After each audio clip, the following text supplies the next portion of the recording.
Rama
Krishna.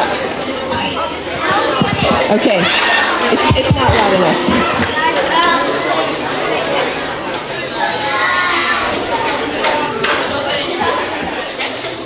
Hare Krishna, good morning. That was so fantastic. Can we have a round of applause for the Bhaktivedanta Academy? Haribo! That was so wonderful. And what a big surprise. We didn't know that was going to happen today. Veda, that was such a nice kirtan. Thank you. It was beautiful. Okay, I'm just going to be quick and tell you what's coming up because we've already had enough entertainment. Tomorrow is Nishringa Chaturdasi, big festival, Hari Bol. So we're going to come to Mangalarti, and then we're going to have Guru Puja at 7:20. At 8 a.m., we'll open the deity curtains and have darshan, and there'll be a new outfit offered. And then at 8:30, we'll start Srimad Bhagavatam class. 9:30, Abhishek by the temple pujaris. And then we come back in the afternoon. There's a 4:45 Bharatanatyam dance with Chandramukhi and Ranganayaki in the temple room. And then at 5 p.m. we have a special fire yajna. This is especially dear to Raghunath Prabhu, who is our head Purohit here. And he loves Nishringa Chaturdasi, so he makes very special mantras and a whole beautiful presentation for the yajna tomorrow at 5. But there will be a puppet show on the pavilion stage, Prahlad Nishringa Leela, at 5 for your children also. And then 5:30 to 7, we'll be serving the Mahaprasadam feast. We do need help to put this festival on. So if you would like to cut up in the morning for the feast, we would love to have you there. If you can help serve out the feast, come at 5 o'clock and be part of the serve out crew. We need about 15 people. And then you can also help clean up. I just heard in this play that the people who got to clean up after Hiranyakashipu was killed said very cool. So cleaning up is very cool, people. So come in the kitchen and clean up after 6 o'clock. Janaka will tell you what to do and how to do it. And you can make a donation for this festival. It's not too late. We put it to the feast and the fire yajna. Saturday, Clearwater Beach Rath Yatra. That's a beautiful Rath Yatra all down the beach. And that starts the procession at 1:30. The feast, or the prasadam, actually is served from 12 to 1-ish. And there's some kirtan going on also there during the day. There is an ISKCON youth bus tour across America this summer, so you want to learn about that and get your seat registered if you want to go. And Jacksonville Rath Yatra coming up on the 20th of this month. Okay, it is also a birthday today for one of our families in our community, a very dear family, and it's Ashley Karana's birthday. Sorry to embarrass you, Ashley, but happy birthday to you, mother of 5 Vaishnavis. So we make a Mahamantra blessing that you have a long and happy life serving at Prabhupada's lotus feet. Hare Krishna, Krishna Krishna, Hare Hare. Hare Rama, Rama Rama, Hare Hare. I almost forgot to say Haribol to Panchagauda, who's here for the summer. Haribol. He's from Raman Reti, visiting New Raman Reti. It's the only places he goes in the world, the Raman Retis. Good to have you here, Prabhu. Here's the devotees who helped their spiritual master, who assisted their spiritual master dressing the deities today. Shri Shri Radhasham Sundar, Nitai Priya Devi Dasi, Chota Radhasham Sundar, Guru Prasad Devi Dasi, Shri Shri Krishna Balaram, Jayanti Devi Dasi, Chota Krishna Balaram, Kirtan Devi Dasi, Shri Shri Gornatai Devaki Devi Dasi, Chota Gornatai Madhurya Leelananda Devi Dasi, Gurus and Lord Nishringadev, Krishna Kripa Moya Das. Romapada Swami Maharaj is giving class today. Haribol.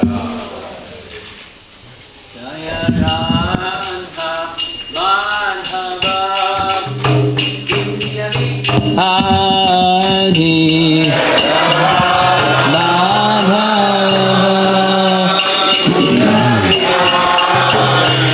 Jaya Radha Madhava Kunja Vihari Radha Madhava Kunja Vihari Gopi Jana Ballabha Girivardhari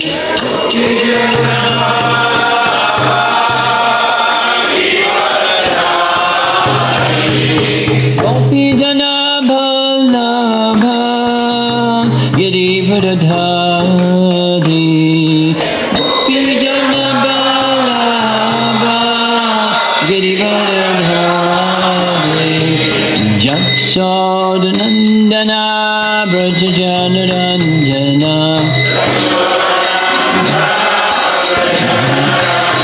Jatsodhanandana Brajajanaranjana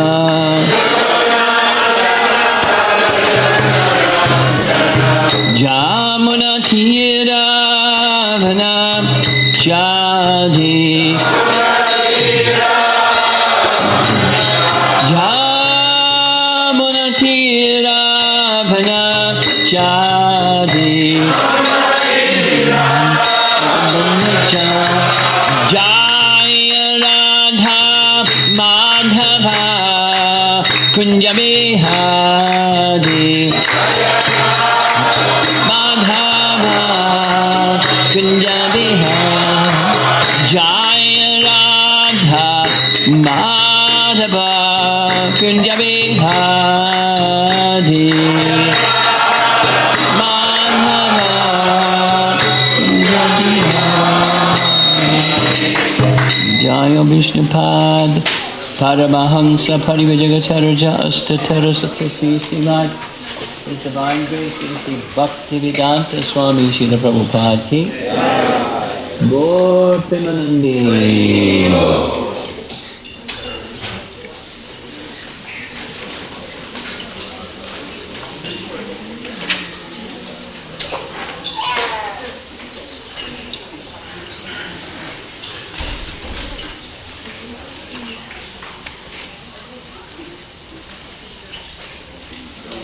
I feel a little intimidated.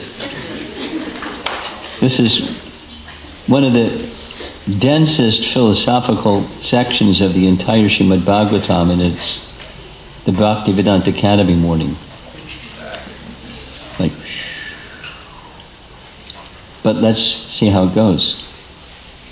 I try to make it interesting and relevant and short. Emphasis on short. Om Namo Bhagavate Vasudevaya. Om Namo Bhagavate Vasudevaya. Om Namo Bhagavate Vasudevaya. Yathirtham Yat Pratiyetam Na Pratiyeta Chatmani Tadvidya Atmano Mayam Yatha Bhaso Yatha Tamaha Yathirtham Yat Pratiyetam Na Pratiyeta Chatmani Tadvidya Atmano Mayam Yatha Bhaso Yatha Tamaha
Ladies?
Rite, without.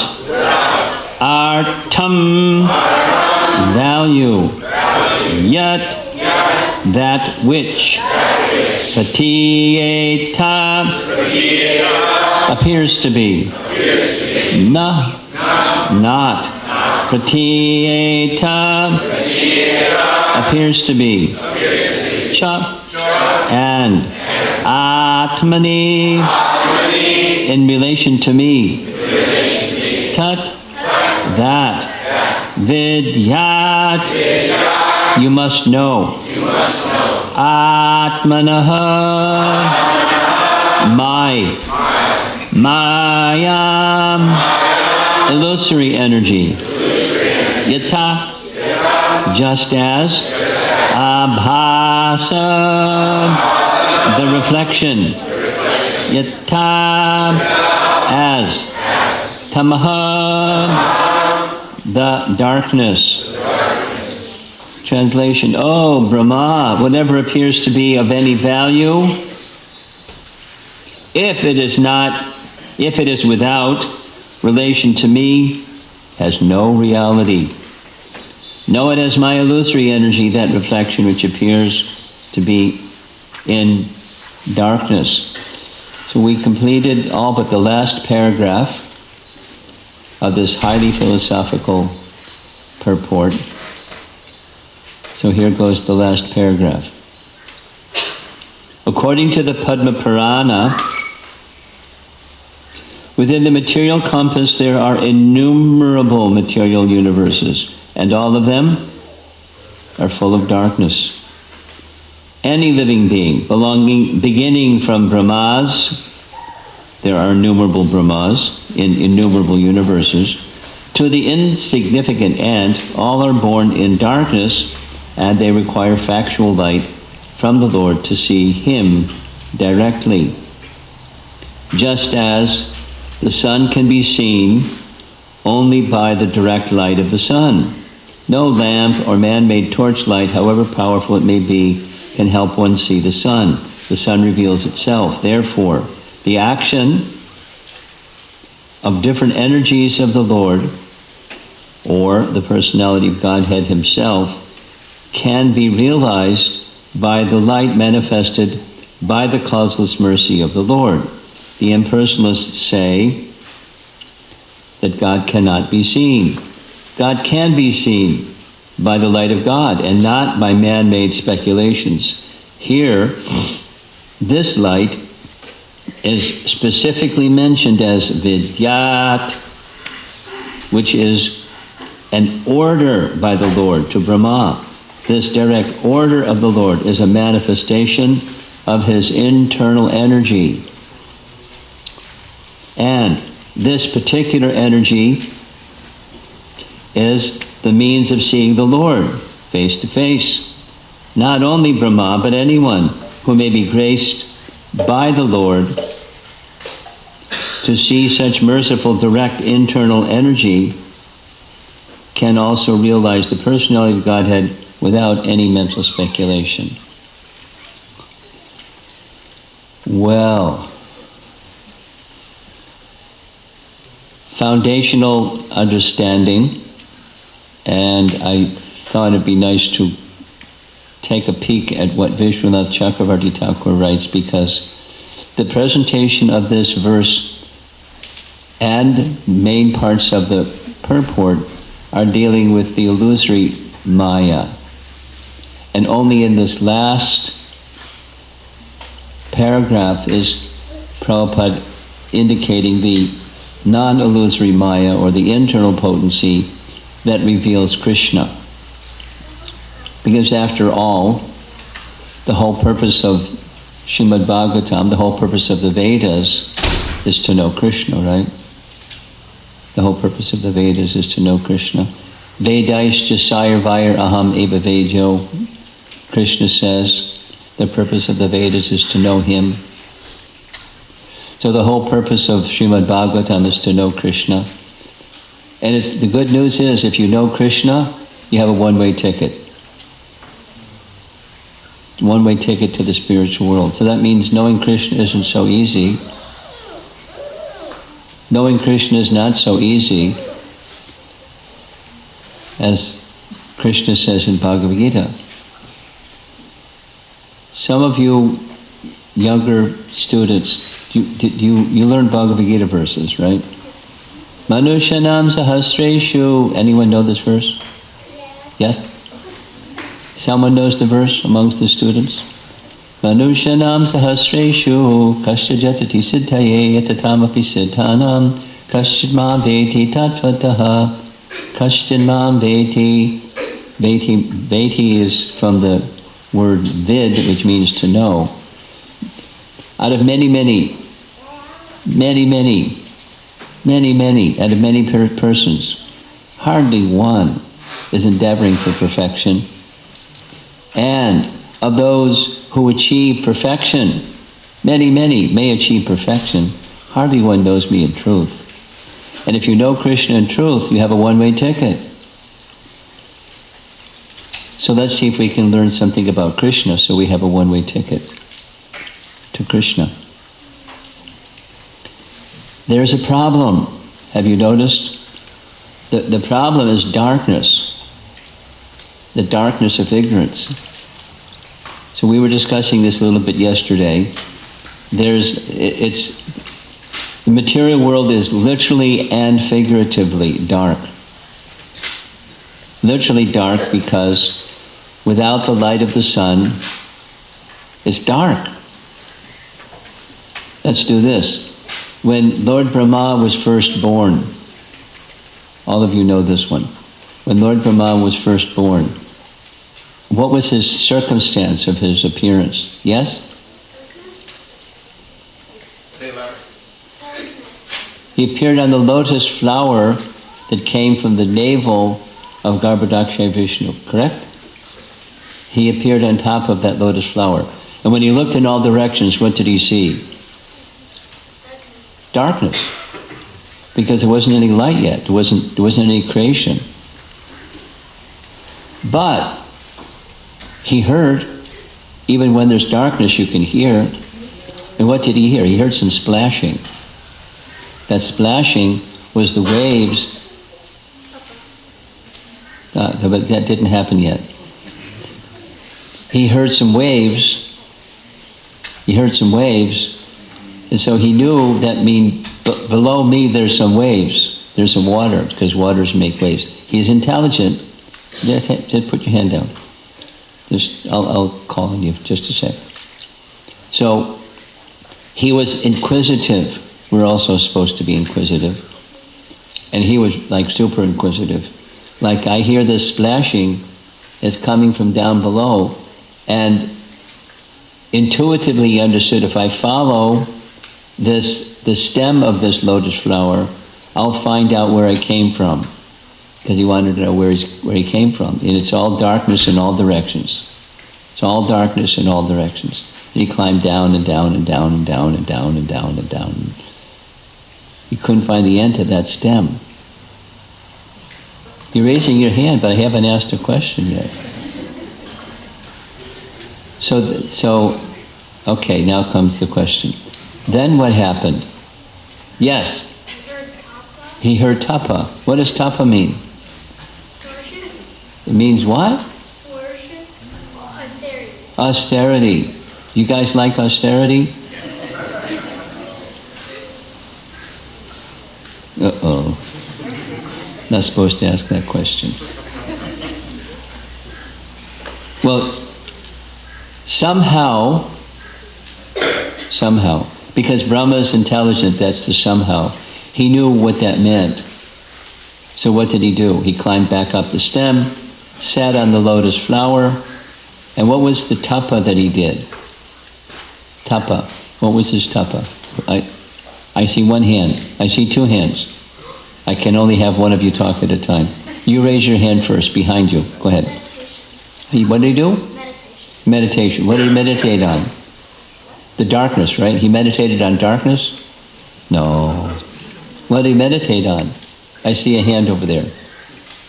I see several hands over there. It's like a universal form. What did he meditate? The one that hasn't spoken yet, did you just put your hand up? Did he see Krishna? He meditated on? Krishna. What feature of Krishna did he meditate upon? He meditated upon the mantra. Vishnu. He meditated upon mantra. We do that too, right? At least we're supposed to. He meditated on mantra, and gradually, many things happened, but he gradually became well acquainted with the ocean of truth. And then he knew what to do, because he was well acquainted with the ocean of truth. So he engaged in creation, and part of creation was to create the sun, so that then he could see what was going on, what was the creation that he was supposed to be making. And then the darkness was dissipated by the light of the sun. So when there's darkness, go back. We're going now back to this verse. This verse is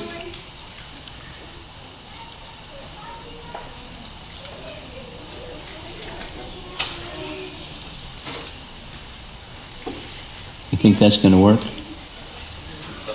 Sometimes. Well, if it doesn't work, you know what to do, right? Thanks.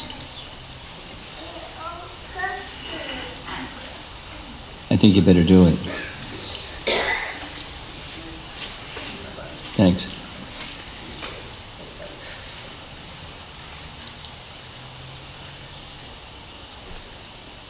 There's darkness, and without light you can't see. So sometimes, what the verse is saying is sometimes in darkness there appears to be light that's just a reflection.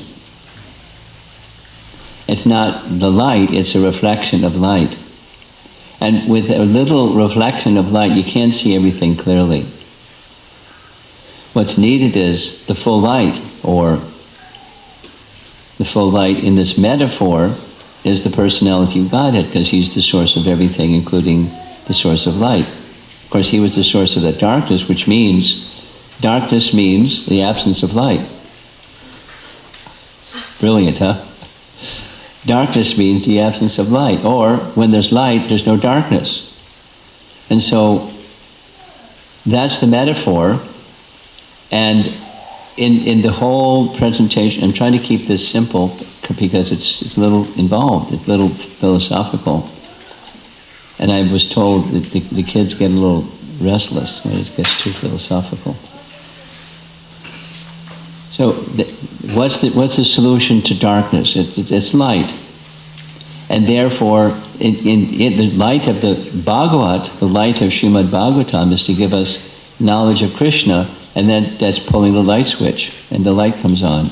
And then one can see everything clearly, not partially, not even a reflection. So what I wanted to do, because in this last paragraph, which I just read, Prabhupada switches from the illusory energy, or Mahamaya, to the spiritual potency, or Yogamaya, or the internal potency. So bear with me. I'm just going to read like 3 paragraphs or 4 from Vishwanath Chakravarti Thakur's commentary on this verse. Because he starts right off saying this word Maya, which is in the verse, can mean the illusory Maya, or it can mean the spiritual Maya, because Maya means energy. It doesn't just mean illusion. It means energy. So let's do that. And then we're going to speak about Jayananda. And they're going to ask some of you, those of you that had association with Jayananda, you can share something. I'll share something, and all of you can share something. Did I say something wrong?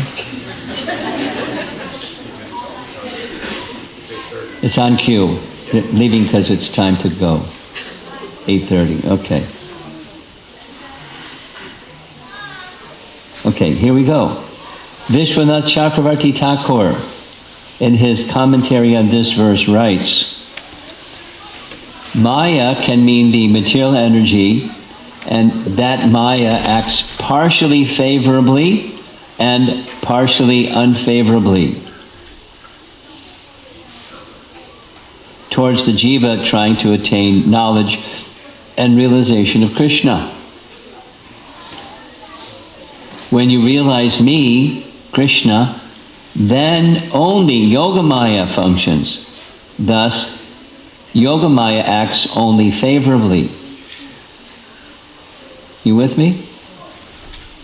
Maya it's like a switch. Sometimes Maya works this way, sometimes Maya works. It's one energy, but depending upon the controller of the switch. It can act in an illusory or deluding manner when one can't see what's what. Or it can act in the other way when it can see everything clearly. It's the same Maya. Interesting, isn't it? Since both should be defined in this verse, I will impart this knowledge to you. This is Vishwanath writes, in verse 27, which was several days ago, you have asked about the qualities of Maya and Yogamaya. I am now giving the answer. Paragraph. By this Maya, nothing is perceived except a real object. That is, only a real object is perceived by Yogamaya.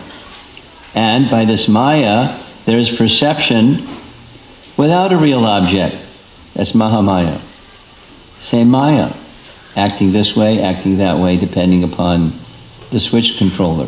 That's Krishna. And why does Krishna switch this way, that way?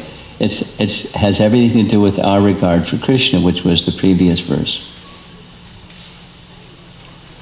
This means that this Maya, by this Maya, real objects are not perceived.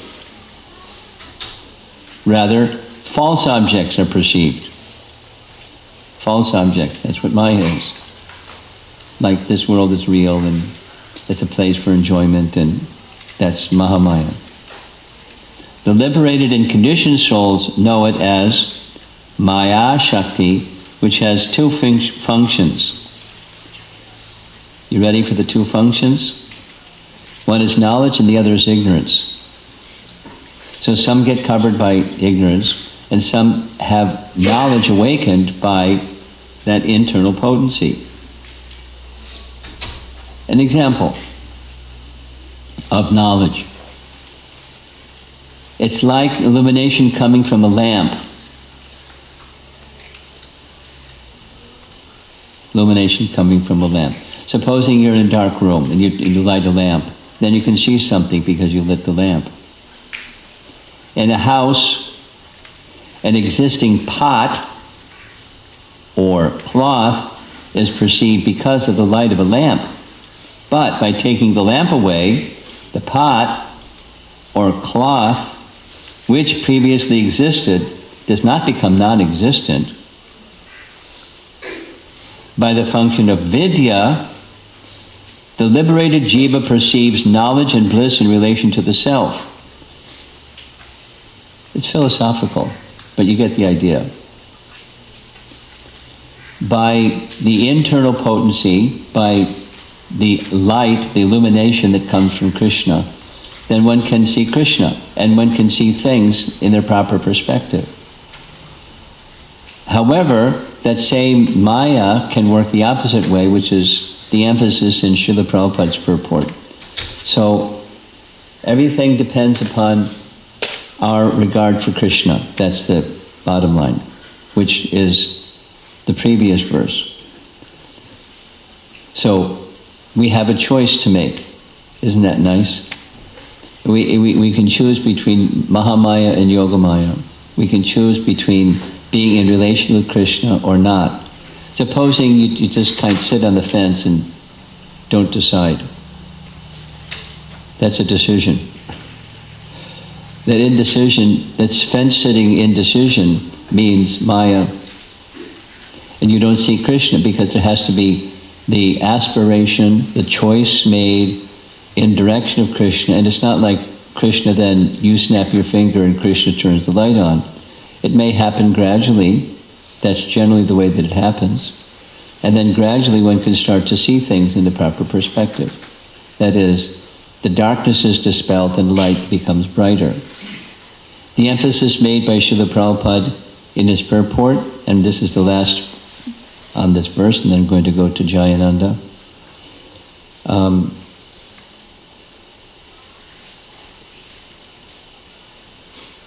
The emphasis that Srila Prabhupada is making in the purport is that Krishna reveals himself. It's really simple. Supposing I don't want to rely upon Krishna, I think I'm independent, and I'm going to realize truth. I'm a jnani, I'm a mental speculator. So what do? I get my flashlight out, and I go around here and there looking for the sun. But that's not how you find the sun, because the sun is self-luminous. If I abandon that approach, the speculative approach, and seek the process of descending mercy from Krishna by trying to serve Krishna nicely, then Krishna reveals himself. Using this example, because it's a Vedic, it's a Upanishadic example, then you can start to see pots and plates. You can start to see what's what. You can start to see things as they really are, instead of in darkness, thinking that you see them, but you don't really see them. It's a nice verse. It's a little complicated philosophically, but in principle it's quite simple.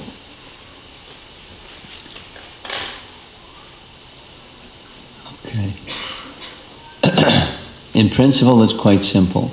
Turn your attention to Krishna through the means of serving him. That's the means of approaching him that he recommends. And then Krishna may reveal himself. He may reveal himself suddenly, he may reveal himself gradually. Commonly it's gradually, like the sun rises in the morning, it's gradual. But the Krishna may reveal himself suddenly. And that's the message of Srimad Bhagavatam. Krishna, we're striving to know Krishna, circling back to the starting point. The purpose of the Vedas is to know Krishna.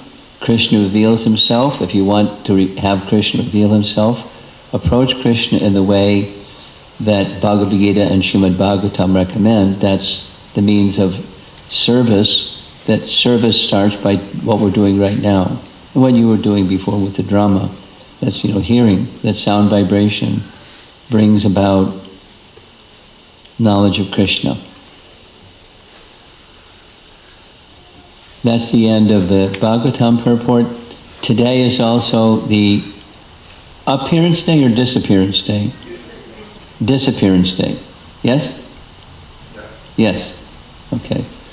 So here's a book, The Beautiful Life of Jayananda Thakur. As you all know, Srila Prabhupada loved him very much, as he loved Srila Prabhupada very much. So much so that Prabhupada indicated when he left this world that his disappearance day should be placed in our Vaishnava calendar, and so we're honoring his disappearance day. I'm not going to read anything from this book. I'll let you if you want to, because it's available online, and it's a nice book. It's not very thick, but it's a compilation of love from one devotee that also had love for Jayananda. And I'll just share a couple of things about Jayananda from my experience, invite some of the devotees who are in the room who may have had some direct experience with Jayananda also to share, and then we'll go from there. My first experience in association with Jayananda was in relation to the New York Rath Yatra. Because after the San Francisco Rath Yatra, it was rah, let's have Rath Yatras, plural.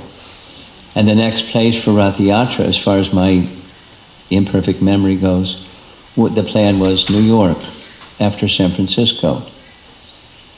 And so guess who came to New York to build the Rath Yatra carts, plural.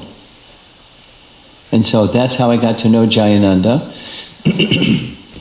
And a little sharing, one of his characteristics is he didn't like to spend Krishna's money. So he got a place to build the Rath Yatra carts that didn't cost any money. Now this is New York City, Manhattan. Now how you gotta get a place that, it took about 2 months to build Rath Yatra carts and not pay any money. Well, the place that he secured permission for free was what was then called, I think it was called the stockyard. It was a place where a previous train line had gone.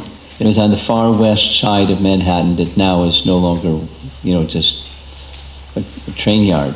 But it was an empty property that was owned by, you want to guess who owned that property? Donald Trump. He did some devotional service for Lord Jagannath. So I don't know, I found that out much later, but somehow Jayananda got permission, and he didn't like to spend money. He didn't spend money unless he really had to. And so the cart was made of railroad ties because it was an old railroad yard. And you know how thick railroad ties are? They're big.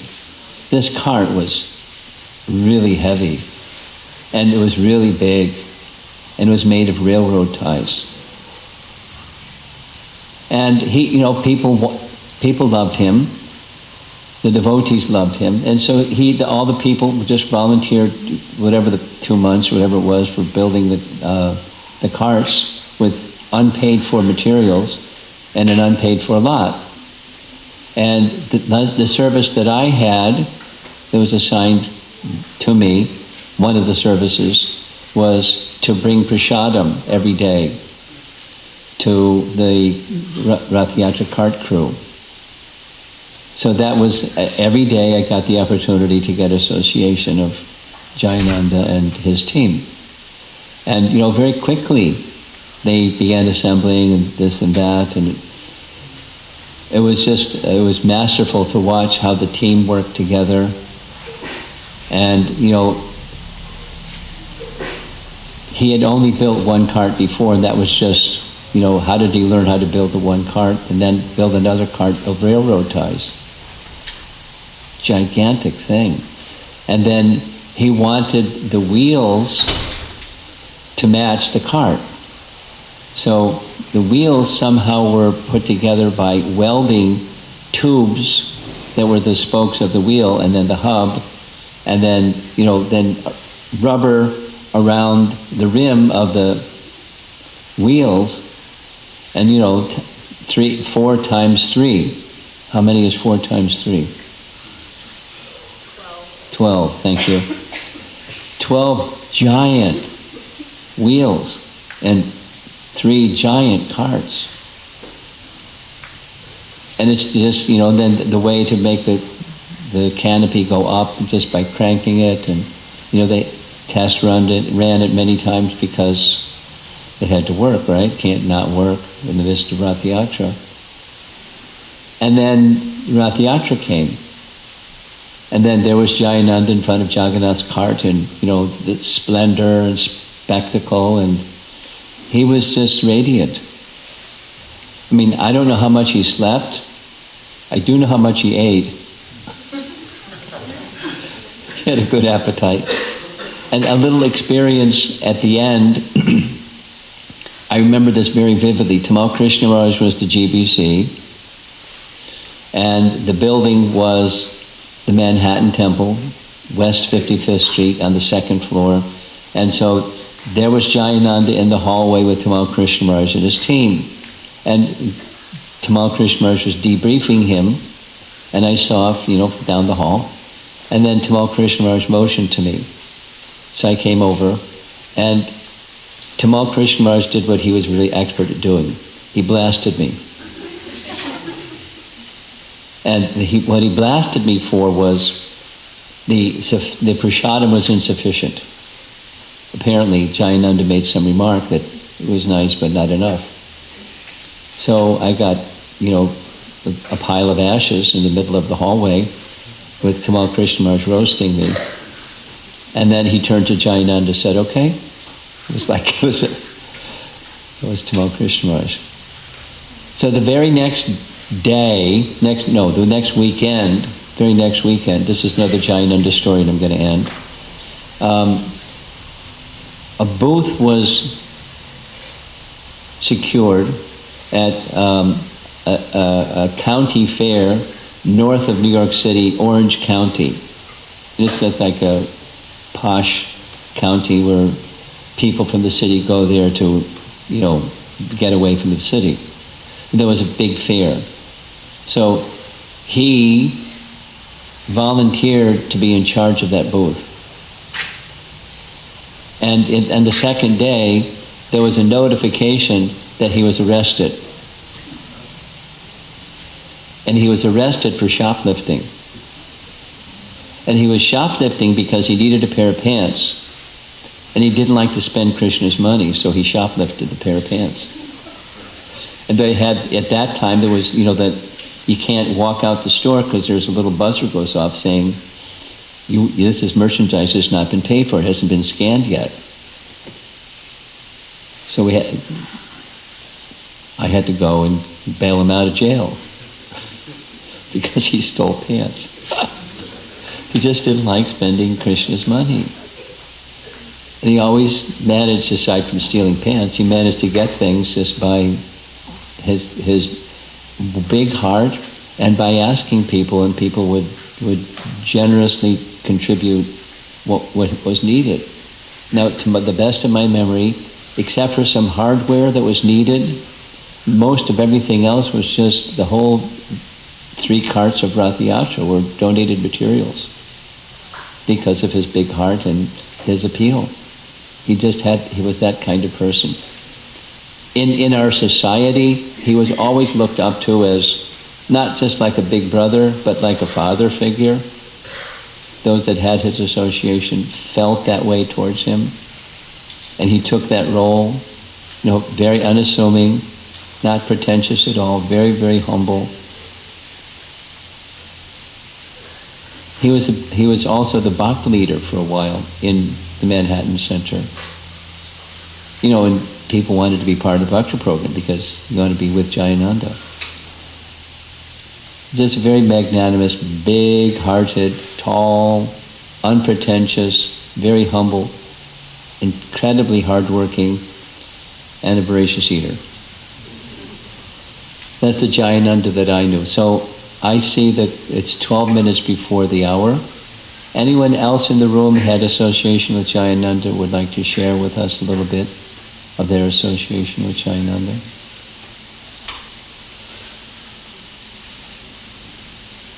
No hands up.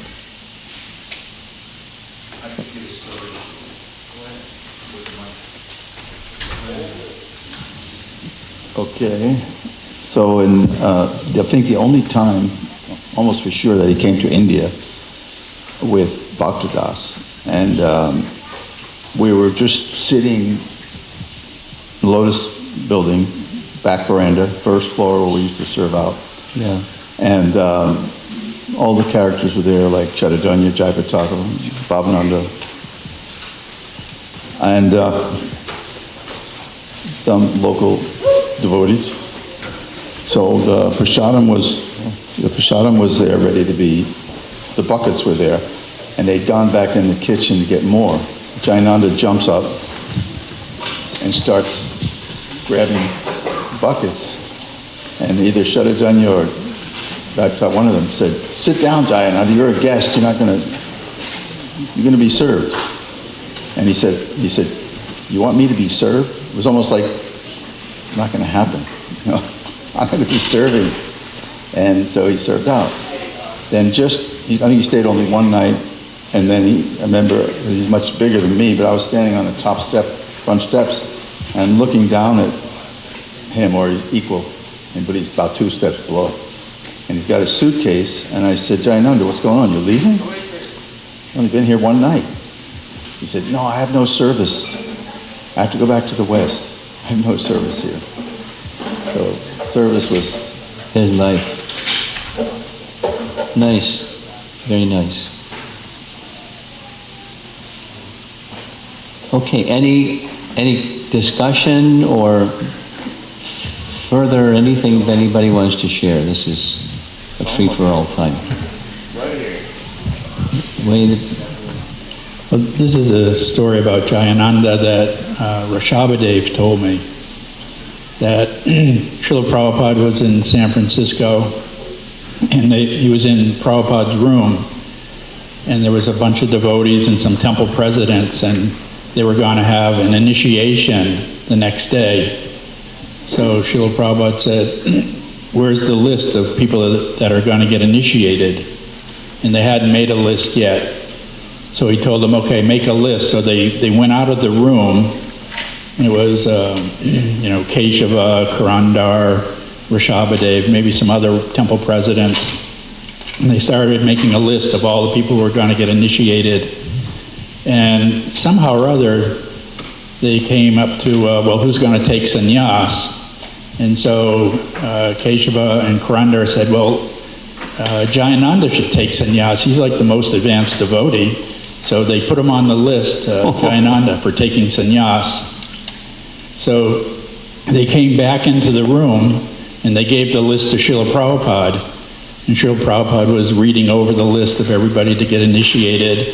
Then they said, like, his eyes got really big, and he said, "Oh, Jayananda, you're going to take sannyas?"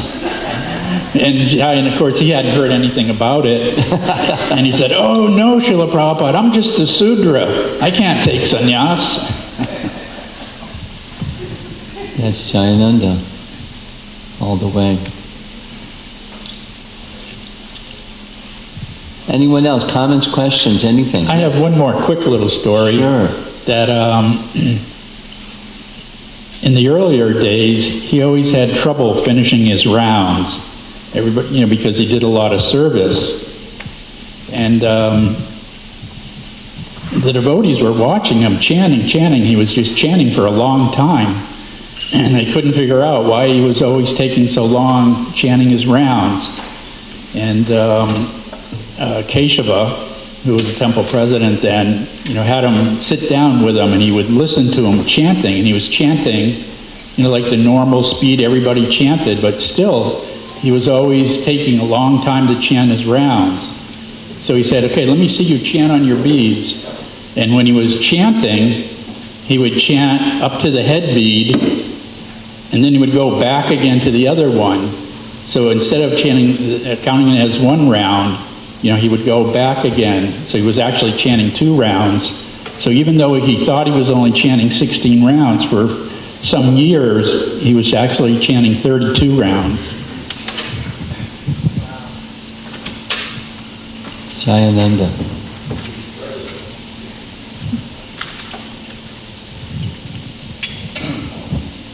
And I believe it was in 1977, the Radha Damodar party came to Detroit on their way to India. And Tamakush Maharaj was there, Vishnu Jan Swami was there, and Jayananda Prabhu was there. And I didn't have too much association, but I remember, you know, he would always be there chanting very loudly and sincerely his rounds during japa period. But then during Bhagavatam class, he'd be sitting there and it seemed like he was falling asleep while Tamakush Maharaj was giving class. So Tamakush Maharaj just pointed out, stand up. And in front of everybody, he's telling Jayananda to stand up so he wouldn't fall asleep. So I thought that was kind of interesting how he could be so humble. John was gone by 76. Okay, maybe it was 76, I'm sorry. And then the other experience I had is after the Sunday feast, I went back to the ashram a little early, and I saw there that Jayananda was sitting there and reading, so I thought I'll sit down with him and hear what he's reading. So I asked him, and he said, oh, I'm reading Chaitanya Charitamrita. It had just come out. I said, really, what's it about? He said, I don't know. He was so humble, he was trying to read it, but he said he didn't understand it, so I took all these things. Great humility.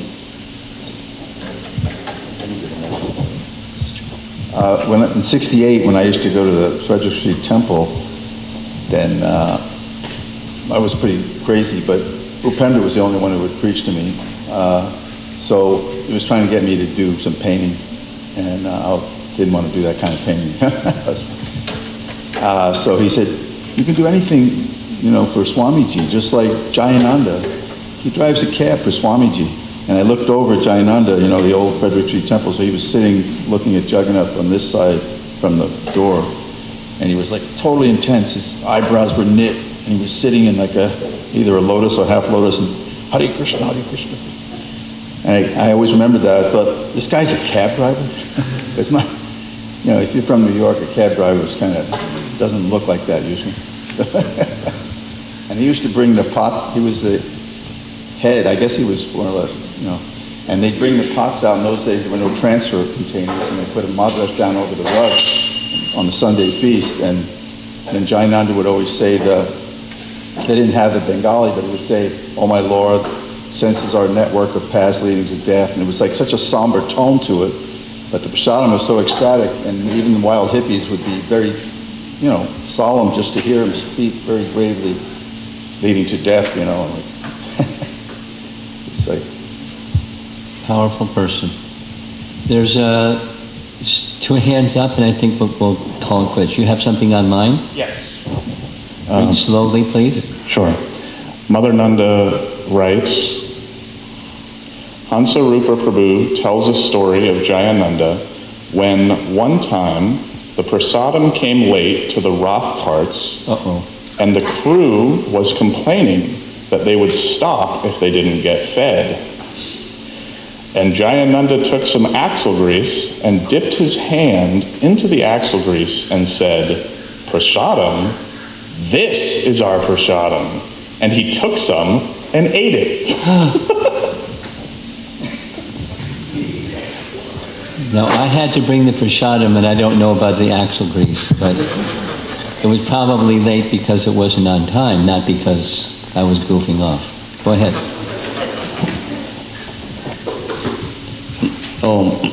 Danvir Maharaj told me this story that before he was sannyas, he asked Jayananda Prabhu one time that, please tell me the secret of your success, that how you're so, you know, fired up in service. So he said, I'm too busy with my service to think about that.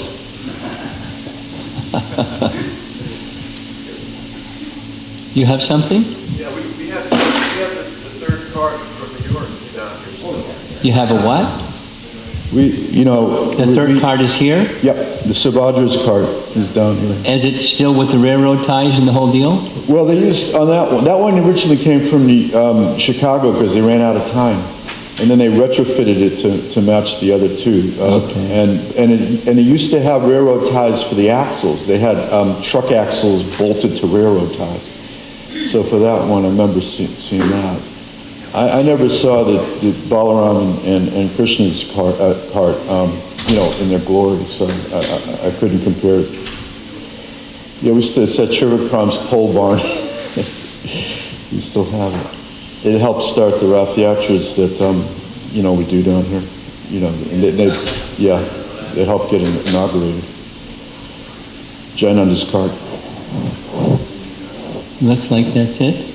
Does someone, I see you pointing at somebody for something. You want to add something?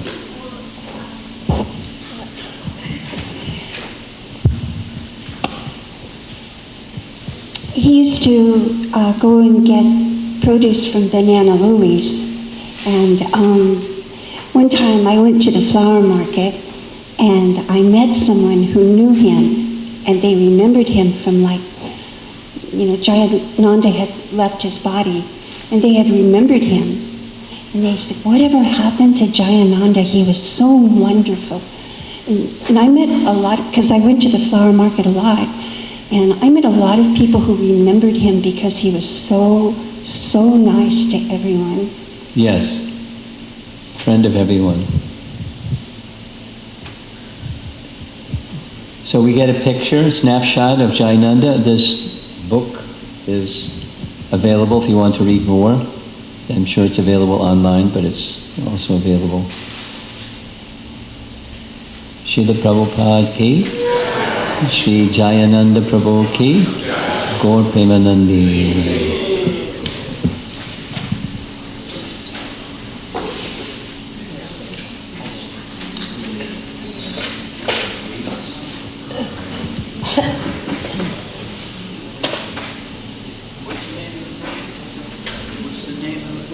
The name of the book. Jayananda Thakur. Jayananda Thakur. Who wrote it? Vishoka. Vishoka Das. Vishoka Das.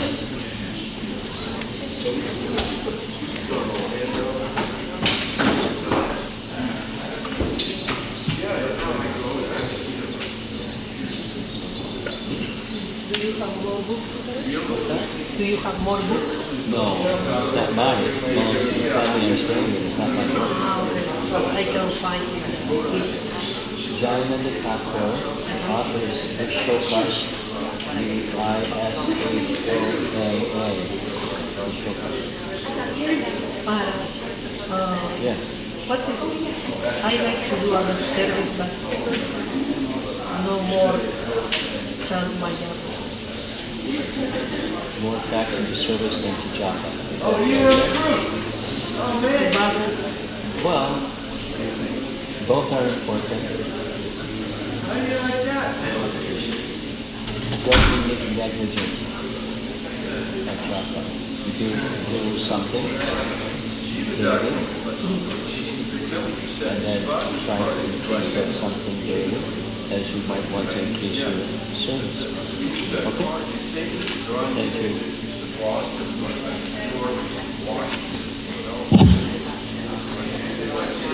you.